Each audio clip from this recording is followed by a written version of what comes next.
힘들다기보다는요, 굉장히 불편한 것 같아요. 그러니까 어디 가서 좀 말하기도 그렇고, 화장실을 이렇게 저 같은 경우는 좀 가도 뭔가 또 가고 싶고 뭔가 남아있는 것 같고 이런 불편함이 굉장히 크더라고요. 진짜. 네. 그러니까 이게 생활이 안 된다라고 네, 할 정도로 예. 뭔가 불편함을 주는 건데 방광염, 이게 방광에 염증이 생겼다 이렇게 보면 될까요? 네, 맞습니다. 말 그대로 방광에 염증이 생긴 상태를 말하게 되는데 소변이라고 하는 것은 콩팥에서 만들어져서 방광으로 이동을 하게 됩니다. 그런데 방광이라고 하는 이 주머니가요, 염증이 있고 또 예민해진 상태가 된다고 하면 방광염 증상을 보일 수 있게 되는데 비뇨기과적으로 구조적이라든지 기능적으로 특별한 문제가 없는 상태에서 생기는 방광염증의 대표적인 원인은요, 바로 병원성 대장균입니다.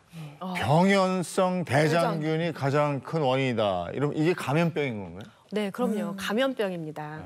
그런데 이제 그렇게 감염이 잘 되는 원인이 뭐냐면요. 평소에 이제 체력적으로 조금 힘들다던가 아니면 정신적으로 스트레스가 심하다던가 이러면 우리가 면역력이 떨어지게 되잖아요. 그러면 원래 있었던 그런 대장균들도 갑자기 더 많이 생기게 되면서 거기에 감염을 심하게 일으키는 거죠. 그래서 주로는 우리가 이제 가장 먼저 생기는 질환, 그 증상이 빈뇨입니다. 그래서 자주 화장실을 막 가고 싶어요. 그리고 또 화장실을 갈 때 또 갑자기 급박하게 절박하게 막 가고 싶어서 막 달려가서 갔는데 볼 때도 또 통증이 있고 또 보고 나서도 돌아보고 나면 잔뇨가 있는 것 같고 화장실을 나오면서 다시 또 화장실에 가고 싶은 이제 이런 게 이제 전형적인 증상입니다. 네. 그리고 또 거기에 혈뇨나 이런 게 좀 섞이기도 하고 요게 또 자려고 하는데 밤에 반복이 되거나 이렇게 되면 당연히 불면도 생기고 그러면서 우울증도 생기고 이렇게 되는 질환인 거죠. 빈뇨가 나타나면 이거 정말 불편하잖아요. 예, 그러니까 저 같은 경우는 어디 가면 화장실부터 이렇게 알아두는 거예요. 일단 그렇게 뭐 요의가 느껴지지 않더라도 먼저 가고 보는. 그래서 뭔가 불안한 증세도 좀 있는 것 같고. 근데 어느 정도가 돼야지 이게 빈뇨라고 할 수 있는지 그 정확한 포인트를 잘 모르겠어요. 네, 우리가 이제 하루에 먹는 물의 양이 어느 정도인가에 따라서도 조금은 달라질 수 있긴 한데요. 일반적으로 방광이 한 300에서 400cc 정도 차면은 저희가 이제 소변을 보러 간단 말이죠. 그게 하루에 한 8번 정도가 넘어간다라고 하면은 빈뇨입니다. 그래서 근데 뭐 조금만 차는데도 자주 가게 되거나 이러면 당연히 빈뇨가 되는 건데요. 그러면 빈뇨가 나쁘기 때문에 무조건 소변을 조금 덜 봐야 되겠다라고 생각을 하고 소변을 참는 분이 계시는 거죠. 근데 문제는 방광염에서 가장 안 좋은 게 바로 소변을 참는 습관인 겁니다. 그 진짜 소변을 참는 습관은 정말 안 좋을 것 같고. 근데 어떤 때 보면 진짜 화장실 곧 짬이 안 날 정도로 바쁠 때도. 네, 그렇기도 하고. 네. 그 참는 원인이 여러 가지가 있는 것 같아요. 그 일반 여러 이제 분들이 쓰는 그런 화장실 같은 경우는 약간 지저분하다라는 그런 인식이.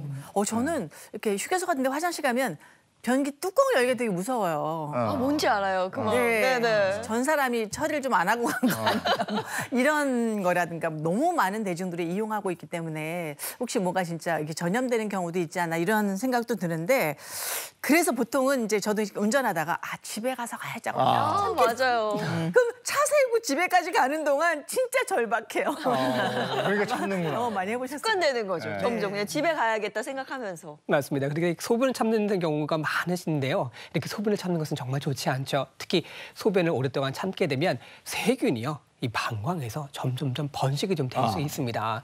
그래서 이 염증 자체가 생기기 쉽게 되는데 이런 원인으로 인해서 방광의 조직이 손상되게 되면 그럴 때 조직을 회복하는 과정 중에서 염증 반응이 생기게 됩니다. 맨몸이 튼튼하고 면역력이 좋은 상태에서는 충분히 회복을 하겠지만 면역력이 약해져 있고 이 조직이 회복되는 정도가 미미하다라고 했을 때는요. 염증 자체가 계속적으로 반복해서 나타나게 되고요. 재발이 쉽게 되면서 이어질 수 있습니다. 그러면 급성 방광염으로 왔던 증상 자체가 만성으로 점점점 진행이 될 수 있는 것이죠. 이런 과정 중에서 신장이라든지 비장이라든지 위장이라든지 이 배뇨기와 관련된 여러 장기들까지 약해지면서 치유가 상당히 힘들어질 수 있습니다. 네, 그래서 방광염 걸리신 분들 보면 주변에 뭐 한 번 걸리면 계속 반복적으로 걸리고 맞아요. 재발되기 때문에 나 또 방광염 왔다 이렇게 말씀 많이 하시더라고요. 근데 선생님 저 오늘 궁금한 게 이게 증상이 정확하게 뭔지 있는지 좀 궁금한데요. 네, 이 증상에 대해서 정말 자세하게 잘 아셔야 됩니다. 왜냐하면은 대부분의 이런 방광염의 증상을 그냥 뭐 이 정도는 괜찮아 하고 간과하고 넘어가서 이를 키우는 경우가 굉장히 많기 때문인데요. 그래서 제가 이 방광염의 증상에 대해서 하나하나 말씀을 드릴 테니까 여기 증상 중에서 2개 이상이 있다라고 한다면은 근처 병원 가셔서 진료를 받으셔야 됩니다. 네, 2개 이상이 있다 하면 병원을 찾아야 한다. 어떤 네. 것들이 있을까요? 먼저 첫 번째로요. 갑작스럽게 소변이 마렵다. 이게 첫 번째 원래 증상이고요. 갑작스럽게 마렵지 뭐 이렇게 서서히 마렵지.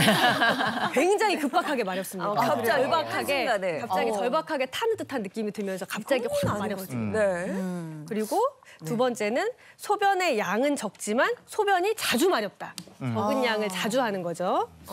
네. 그리고 세 번째는 소변을 보는 도중에 통증이 있다. 그리고 네 번째는 하복부에 통증이 있다.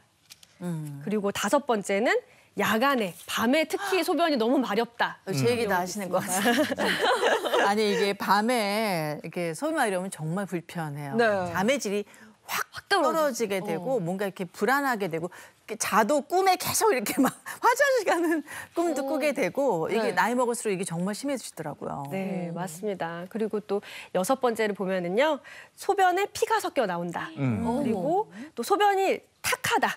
일곱 번째는 그리고 마지막으로는요, 소변 냄새가 강하게 나거나 소변 보고 났는데 불쾌한 냄새가 난다. 여기서 사실 지금 2개 이상 혹시 해당하시는 분이 있으실까요? 세 개. 저는 아직 세 개? 3개요? 네네 야간하고 갑작스럽게 마려운 경우 있고 네. 자주 마렵다. 세 가지 해당 사항이 있습니다. 그게 이제 찾아뵈야 되나요? 네. 정도에 따라서 봐야 되겠지만은 일단은 병원 가셔가지고 소변 검사를 해보고 이게 균이 있는 지금 방광염인지 아니면은 균이 없는 방광염인지 이걸 한번 보셔야 될 것 같긴 합니다. 그러면 만약에 이게 막 죽을 만큼 아프진 않잖아요. 그냥 내가 좀 참아야겠다 생각하는 거예요. 그래서 좀 참다 보면 괜찮아지겠지 하고 그냥 두게 되면 이건 또 어떻게 되는지 궁금하네요. 참을인 이건 병에 있어서는 안 좋은 것 같아요. 참아서 병을 키우는 경우 많잖아요. 그래서. 맞습니다. 아까 한지욱 선수도 말씀하셨던 것처럼 방금 나타났던 이런 증상 중에 한두 개가 있다라고 했을 때부터 관리를 하시는 게 좀 필요한데요. 급성 방광염증 증상이 나타나실 수 있기 때문이죠. 그런데 뭐 좀 괜찮겠지 하고 내버려 두셨다가 증상 자체가 점점 심해지면서 병원을 찾았을 때는 이미 많이 진행되신 경우가 정말 많습니다. 그래서 이렇게 방광염증 자체가 만성으로 갈 경우에는요, 신장염이라고 부르는 신우신염이라고 하는 증상도 발생할 수 있습니다. 네. 신우신염 들어봤어요. 이거 굉장히 아프다고 하던데요. 네, 이 신우신염은요, 이 방광에 있던 세균이 이제 요관을 통해서 이쪽 신장까지 이제 염증이 생기는 건데요. 네. 이 신장에 염증이 생기면은 뭐 발열, 그리고 오한, 우리 감기 걸린 것처럼 막 그런 증상뿐만이 아니라 사실 이 신우신염은 거의 대부분 입원해서 치료를 합니다. 그래서 이게 이제 주사로 주는 항생제로 해서 치료를 해야 되기 때문에 그렇고 또 이게 계속 지속이 되게 되면은 나중에는 신장이 계속 이제 염증을 받고 이랬기 때문에 신장 기능 자체도 떨어질 수가 있기 때문에 굉장히 주의를 해야 됩니다.